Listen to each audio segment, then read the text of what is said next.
Welcome back, everybody. We're diving into something pretty fascinating today.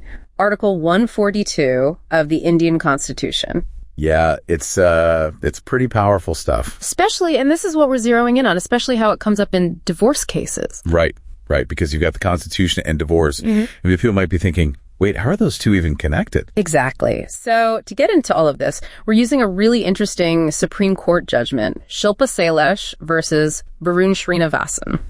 Yeah, this case really lays out how Article 142 can be used, when you're looking at divorce proceedings. Especially how it intersects with, and this is a big one, the Hindu Marriage Act from 1955. Right, because sometimes the act doesn't quite cover all the bases, Life gets messy. Exactly. And this article gives the court some flexibility to kind of make things right when the existing rules just aren't enough. It's like having a plan B for justice. So help us understand this. What exactly Article 142? Okay, so the actual text of Article 142.1 states, and I'll quote this directly because it's important, the Supreme Court, in the exercise of its jurisdiction, may pass such decree or make such order as is necessary for doing complete justice in any cause or matter pending before it. Complete justice. That's a pretty broad mandate, isn't it? It is, yeah. So is the Supreme Court basically saying they can do whatever they want in these cases? Well, not quite. I mean, it does give them a lot of leeway, but they've also, over the years, developed some guidelines. So there are some boundaries. Right. It's not about tossing out the rules entirely. It's more like, okay, here's the situation, and we need to make adjustments to ensure a just outcome. It's like having that, that override switch. Yeah, kind of. Like a safety valve, maybe? Yeah. And actually, the Shilpa Sailesh judgment refers to a few other cases that help explain this further. Oh, okay. Like what? Well, there's the Amsitic case. Maybe you know it as the Ram Janmabhoomi temple case. Oh, yeah, that was a big one. Right. Well, in that judgment, the court was really clear. Article 142 lets them bridge those gaps in the existing laws so justice can be served. So it's like they can fill in those blanks when the law doesn't quite address a specific problem. Exactly. It's about finding solutions, even in those tricky situations. But there are still limits, Right. They can't just go making up new laws entirely. Well, there's this other case, Union Carbide Corporation, that clarifies that while regular laws can't restrict Article 142, the court still thinks about the bigger picture, the public policy implications. Okay, so they can't just make decisions that would throw the whole legal system into chaos. Right. They have to be responsible. Makes sense. Yeah. And then the Supreme Court Bar Association case, that emphasizes that Article 142 shouldn't be used to just totally replace existing laws. It's about ensuring fairness within those laws. It's about smoothing out those rough edges, so to speak. Precisely. Okay, so we've established that Article 142 gives the Supreme Court this really unique power to deliver justice, even if it means bending the rules a bit. But let's bring this back to our main topic, divorce in India. How does all this powerful Article 142 stuff actually work when a marriage is breaking down? Well, that's where things get really interesting. You see, in India, marriage is traditionally viewed as something sacred. A lifelong commitment. Right, that till death do us part kind of thing. Exactly. But the reality is, not all marriages last forever. And that's where the legal side comes in, specifically the Hindu Marriage Act of 1955. Okay, so you've got tradition on one hand and then the reality of divorce on the other. How does this act handle that? It lays out specific grounds for divorce, reasons that are legally acceptable for ending a marriage. So like infidelity, abuse. Exactly. Yeah. Things like that are all listed in Section 13 of the Act. And actually, cruelty was added as a ground back in 1976. Interesting. So that begs the question, how has the definition of cruelty changed over time? We'll definitely get to that a bit later. But to get back to the Act, it also allows for divorce by mutual consent. That's under Section 13B. Okay, so that sounds pretty simple, right? Both people agree, they get divorced. You would think so, but it's not always that easy. Even if both parties agree, the Act still mandates waiting periods. So they can't just sign the papers and instantly go their separate ways? Yep. There's a process, and this is where things get a little bit more complicated. There's a section 23(1)A, that requires the court to be satisfied that the person filing for divorce isn't, trying to pull a fast one. You kind of game the system, basically. Right. Or unfairly disadvantaging their spouse. It's all rooted in what's called the fault theory of divorce. So even if everyone's on board with the divorce, the court still has to make sure it's all on the up and up. Precisely. And this is where Article 142 can sometimes come into play, because sticking strictly to the letter of the law might actually lead to an unfair outcome. Okay, so it's like Article 142 gives the Supreme Court that power to step in and say, hold on, let's make sure justice is served here, even if it means, deviating a bit from the Hindu Marriage Act's strict procedures. Exactly. You got it. And in the Shilpa Sailesh judgment, there are actually some really compelling examples of how this has happened in real cases. Oh, okay. So we're going to see how this plays out in people's lives. We are. We're going to look at how the Supreme Court has used Article 142 to navigate the complexities of divorce in India, sometimes, bending those rules to achieve what they consider a just outcome. I'm intrigued. Let's hear about these real-life cases. All right, let's get into those real-life cases. What kind of situations are we talking about here? Well, one example that comes to mind is Amardeep Singh v. Harveen Kaur. In this particular case, the couple, they had already been separated. Okay. For a long time, like way longer than the mandatory waiting period under the Hindu Marriage Act. So they'd already been living separate lives. Exactly. And the Supreme Court, using Article 142, decided, you know what? We're going to waive that waiting period. It was like they were saying, why drag this out any further? The marriage is over. Right. Cut through the red tape. Exactly. It's about being practical, But what about situations where it's not so clear cut? Like where one person wants a divorce and the other one doesn't. Does Article 142 give the court the power to just grant a divorce, even if one spouse is completely against it? That's a good question. It feels like that would be overstepping. Yeah, it's a tricky one for sure. And it gets right to the heart of the whole debate about Article 142 in divorce cases.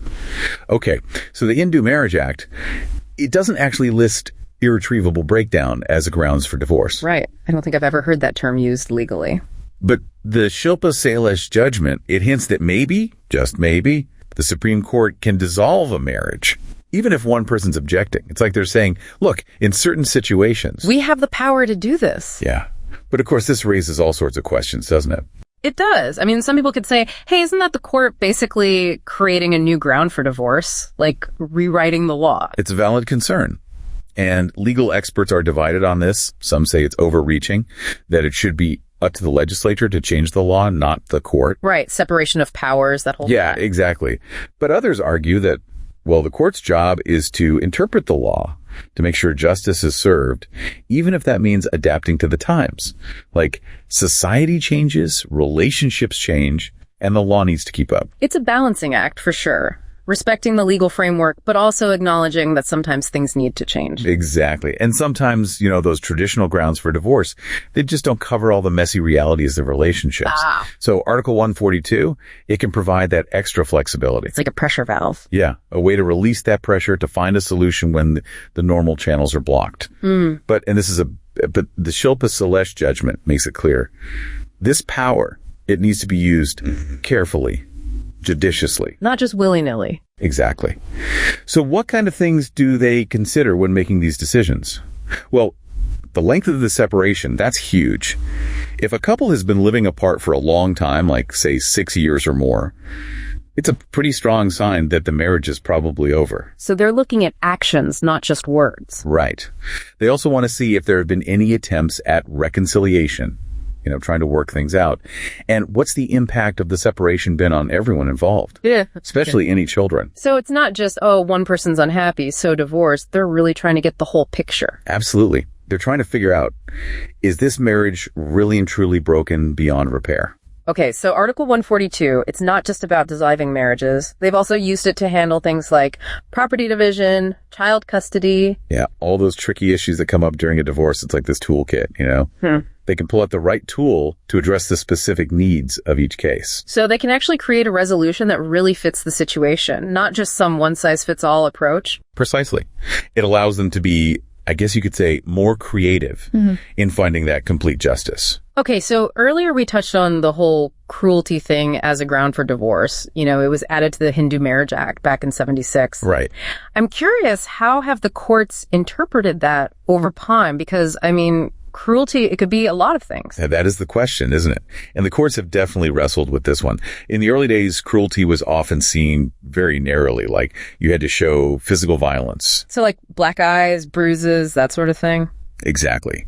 But as time's gone on, that understanding has broadened. Now it includes other forms of abuse, especially emotional and mental. Which can be just as damaging, sometimes even more so, than physical abuse. You're absolutely right. And the Shilpa Sailesh judgment, it mentions several cases that show this shift in thinking. Like there's this one, VDF I got from back in 93. It recognized that mental cruelty, it can be devastating, just like physical abuse, and it can be a valid ground for divorce. So even if there's no physical violence, if you're being emotionally abused, you can still seek a divorce on the grounds of cruelty. That's right. Which is huge because it acknowledges that harm in a marriage, it can take many forms. But here's where it gets even more interesting. Some judgments have actually suggested that irretrievable breakdown of a marriage, that itself can be a factor in deciding if cruelty has occurred. Wait, so they're saying that a marriage that's just completely broken, no hope of fixing it, that can be a form of cruelty. It's complicated, and the courts are still working all this out. But the idea is that being trapped in a marriage that's dead, that's loveless, it can cause real harm to both people. Like it's cruel to keep them in that situation. Right. It can be emotionally crushing and prevent both people from, moving on with their lives. So there's this growing recognition that divorce, it's not always about pointing fingers, blaming someone. It's not about winning or losing. Exactly. Sometimes it's just acknowledging that a relationship has run its course and it's time to let go. It's about allowing both people to find happiness, even if it's apart. So it's a more compassionate approach. I think so. And Article 142, with that whole emphasis on complete justice, it can help make that shift happen. It lets the court prioritize the well-being of everyone involved instead of being stuck in these outdated legal frameworks. So this isn't just happening in India. Other countries are dealing with these same issues around divorce and irretrievable breakdown. Oh, absolutely. In fact, the Shilpa Sailesh judgment, it actually mentions a UK case, Owens v. Owens. This was a landmark case from 2018. Okay, what happened there? Well, in Owens, the wife, she wanted a divorce, said her husband's behavior was unreasonable. But UK law at the time said she had to prove that his behavior was so bad she couldn't reasonably be expected to live with him anymore. That's a pretty high bar to clear. It is. And it's kind of similar to that cruelty provision in the Hindu Marriage Act, Okay, I see the parallel. So what happened in Owens? The lower courts, they actually rejected her petition, even though they all agreed the marriage was over. They said she hadn't proven his behavior was bad enough. So even though the marriage was dead, she was trapped because of a technicality. It's kind of crazy, right? The case eventually went all the way to the UK Supreme Court. Wow. They ended up upholding the lower court's decision. Oh, wow. But the whole thing, it ignited this huge debate about fault-based divorce laws. People were saying they were outdated, causing unnecessary pain and conflict. So you see, this struggle to balance the law with, the messy reality of relationships, it's happening everywhere. It's a universal issue. Absolutely. Yeah. And this whole debate about irretrievable breakdown as a grounds for divorce, it's going on in legal circles around the world. Because sometimes a marriage just doesn't work out, and it's not about who's to blame. Exactly. And forcing people to stay legally bound when the emotional connection is gone, it doesn't benefit anyone. So in those situations, Article 142 and that idea of complete justice, it can be crucial. It's like a safety valve, a way for the court to step in and say, this isn't working. Let's find a resolution that reflects reality. We've covered a lot of ground here. It's fascinating how these legal principles and these real-life stories, they all intertwine. They do, don't they? Because these aren't just abstract concepts. They're affecting real people going through some of the toughest times in their lives. Absolutely. So before we wrap up, let's bring it back to our listener. If someone's going through a divorce right now in India, what are the key things they should know about Article 142? So much great information. If our listener is going through a divorce in India, what are the key things they should keep in mind about Article 142? Here's the takeaway. If you're in a situation where your marriage has truly, and I mean irretrievably broken down, and the standard divorce process, it's just not providing a solution. Well, Article 142, it offers a potential path forward. It gives the Supreme Court that ability to step in to create a resolution that's actually tailored to your specific circumstances. But it's not a guaranteed thing, right? Right. Exactly. There's no guarantee that the Supreme Court's just going to grant a divorce because you ask for it. So it's not like this magic wand you wave and poof, you're divorced. Nope. The court, they have to be convinced that the marriage is really beyond repair, that you've tried everything else. So it's important to approach this with realistic expectations, and to talk to an experienced lawyer, someone who can help you present a strong case. Solid advice. And, we've talked a lot about the legal side of things, but divorce, it's not just a legal process, is it? It's intensely personal. It is. It's an emotional roller coaster no matter what the legal outcome is. So it's really important to take care of yourself during this time. Self-care is so important. It is. Lean on your support system, your friends, your family, maybe a therapist. Remember, you're not alone in this.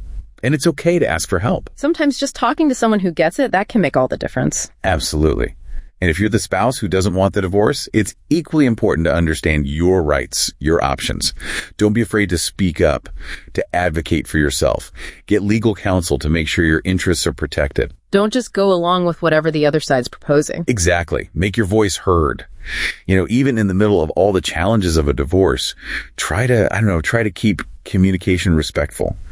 Aim for a resolution that feels fair to everyone.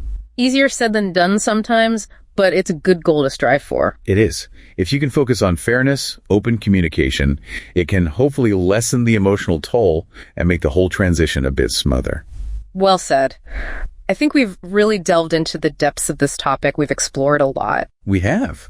From the specifics of Article 142 to, the human stories behind all of this, it's been quite a journey. We've seen how this article is not just some legal thing. It reflects how our views on marriage, on divorce, how those are changing. Right. It shows how the law is trying to adapt to those changes, to the realities of people's lives. It really highlights that back and forth between the law and society.